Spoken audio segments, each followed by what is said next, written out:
So I was specifically invited here to talk about my experience with the CANDLE cohort and its approach to characterization of prenatal and early life factors. So I'm going to start briefly with an overview of the CANDLE cohort. Some of our work focused on prenatal and early life nutritional factors, highlighting some of our work with omega-3 and omega-6 polyunsaturated fatty acids and breastfeeding in relation to child asthma outcomes. And then I'll just briefly also mention some of our work looking at a couple of adverse prenatal exposures. We've heard some about stress during pregnancy, as well as pregnancy complications, such as gestational diabetes. And I'll end with a few notes on our current work and some of our next steps. So CANDLE, or the conditions affecting neurocognitive development and learning in early childhood, is an observational longitudinal study. It's based in Memphis, Tennessee, and it's funded by the Urban Child Institute.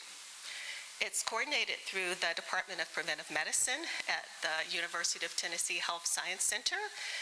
When I first started working with the CANDLE study in around 2010, Dr. Francis Tavlosky was the PI, and now the interim PI of CANDLE is Dr. Kecia. So it was initially designed to identify factors during pregnancy and early childhood associated with learning, childhood learning and development. It recruited pregnant participants in the second trimester from the end of December 2006 through mid-2011. And it was designed to kind of mirror or reflect the population in Shelby County, Tennessee.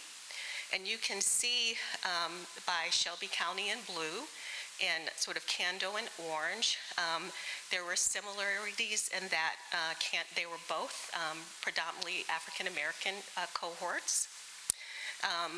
Similarities in terms of annual income and in terms of the percentage classified as low income, as well as one measure of a family structure at birth in terms of births to single mothers. So CANDLE was really and is this impressive effort with a number of visits as well as data collection points. During the second trimester and third trimester and at delivery, biospecimens were collected on the women that we use for biomarker data. A food frequency questionnaire was administered in the second trimester of pregnancy. There was an array of psychosocial assessments that were questionnaire-based, as well as extensive family and medical histories, and also approval for medical record abstraction. There were also a number of assessments and touch points for the children. Cord blood and placenta were collected. Nutritional assessments at a number of points, developmental assessments, height and weight measurements, as well as, again, extensive sort of family and medical record abstraction. So when CANDLE first started, I was actually at Vanderbilt, and I was doing a lot of studies using these sort of large administrative databases, but looking at a number of maternal and child health outcomes. For example, we were investigating racial differences in asthma morbidity during pregnancy in Tennessee Medicaid, maternal asthma-associated perinatal outcomes, such as decrease in birth weight. And we were also investigating studies in children, such as increasing bronchiolitis rates over time, as well as the severe-dependent relationship between bronchiolitis and child asthma. So as a early career faculty, to be able to collaborate with CANDO and really help them sort of design and standardize and introduce asthma assessment was really a great opportunity. We've heard some about asthma affects 10% of children in the U.S. with market disparities, particularly around particular racial, ethnic, minoritized groups, as well as income status. And there are genetic as well as environmental origins. And asthma was particularly relevant in Shelby County. This slide, for example, shows just high rates of asthma-related ED visits and hospitalizations in Shelby County between the 2012 to 2016 period, where CANDO children were sort of in early and middle childhood. So you can see the extensive sort of characterization points over time. And so when kids were about 4 to 5, we were able to introduce sort of standardized asthma assessments, primarily questionnaire-based and parent report. And then we continued to follow the kids until they were 8 to 9, where we also were able to introduce spirometry. And so there are a number of, CANDO was originally focused on neurocognitive development. I was interested in asthma, but there are a number of exposures of interest. So for me, it was really sort of a time and cost-efficient way to collaborate.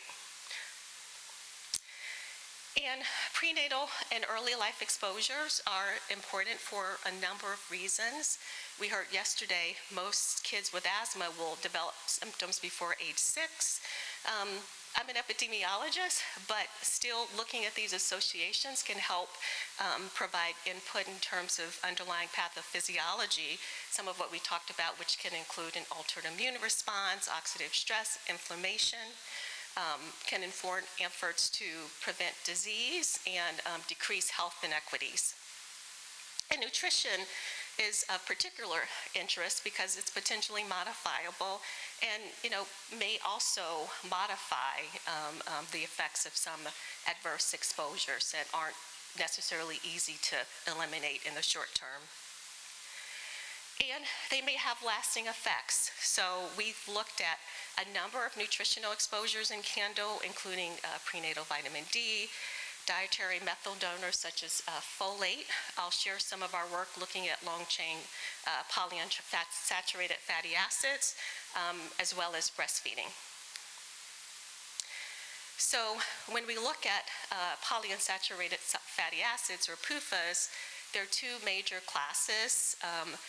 One is omega-3 PUFAs, which are rich in food sources such as fatty fish, walnuts, and they tend to have an anti-inflammatory action, whereas omega-6 PUFAs are rich in sources such as like corn oils or vegetable oil, and have been sort of shown to promote allergic inflammation.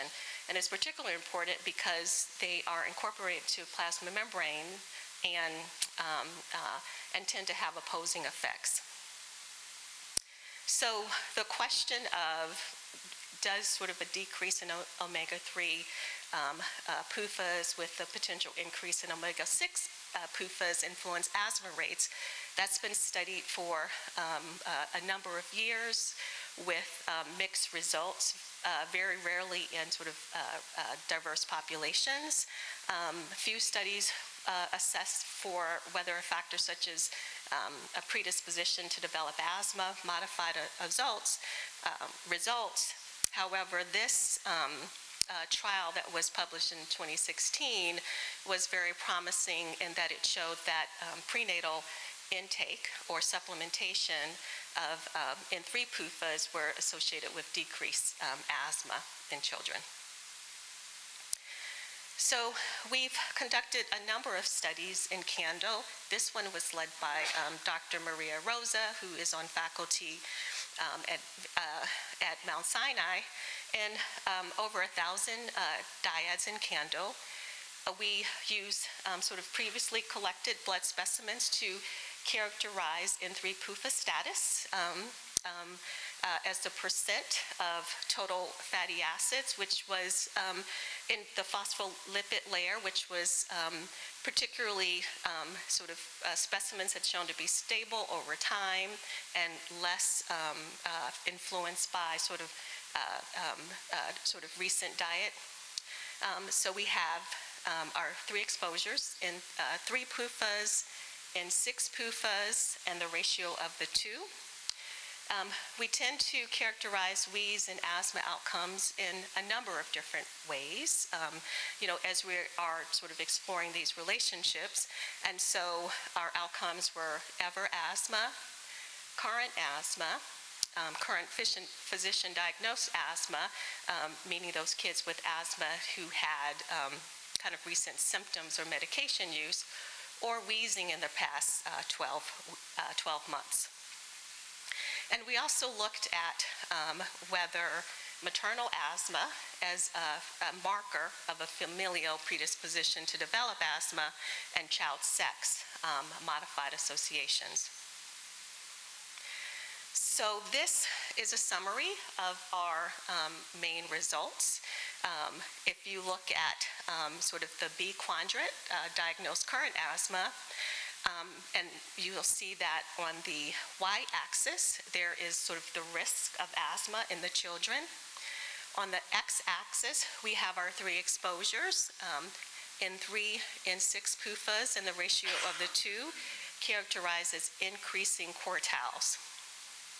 So if we look at quadrant B, we found that increasing sort of quartiles of N3s were associated with decreased asthma, although not in a sort of linear perfect dose response. And similarly, we found that, or conversely, we found that increasing sort of maternal prenatal status of N6 PUFAs were associated with increased asthma. And because of our interest in identifying particular high-risk populations, we looked at the relationship of N6 PUFAs and child asthma, and whether the association was modified by maternal asthma status and child sex. And this graphic shows that it was really the women with asthma who had sort of a higher N6 PUFA status, whose children had the highest risk, with boys disproportionately affected. And because of Cando's longitudinal nature, we've been able to follow the kids up to age 8 to 9 and assess their asthma outcomes. And this study was led by Marche Nickelberry, who is now a postdoctoral fellow at, a doctoral student in epidemiology, and the analyses were led by Tabeb Gebrtsetic.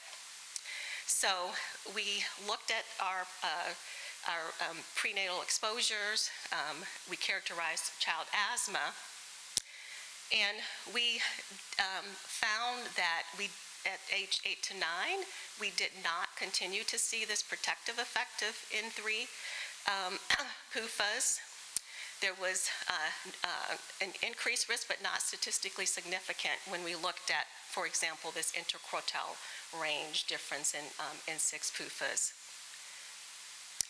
And based on our prior findings, we a priori decided to look at the association between prenatal N6 PUFAs, maternal asthma, and child asthma, but stratified by child sex. And you can see in the top row in males, we do see sort of effect modification by maternal asthma status, similar to our other work, although this was not significant in our other asthma outcomes or in girls.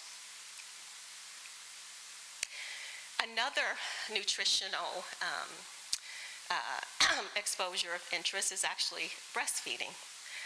It's a modifiable risk factors. There are disparities in breastfeeding rates, and there are a number of mechanisms by which sort of feeding and the bioactive components of breast milk can influence respiratory health. However, results have been inconsistent. And this is an important question because although breastfeeding rates have increased over time, when we look at the duration of exclusive breastfeeding, the rates are well below recommended levels. And so we were able to look at this question in the ECHO pathways cohort. So ECHO pathways, we've heard a lot about sort of the ECHO, the Environmental Influences of Child Health Outcomes program. So in 2017, CANDO joined the ECHO Pathways Consortium. In addition to two other cohorts, the TIDE study as well as the GAP study that were recruited in the sites listed on this slide. And so we were able to look at the association retrospectively of breastfeeding and child asthma in this pooled cohort of over 2,000 dyads. And this study was led by Dr.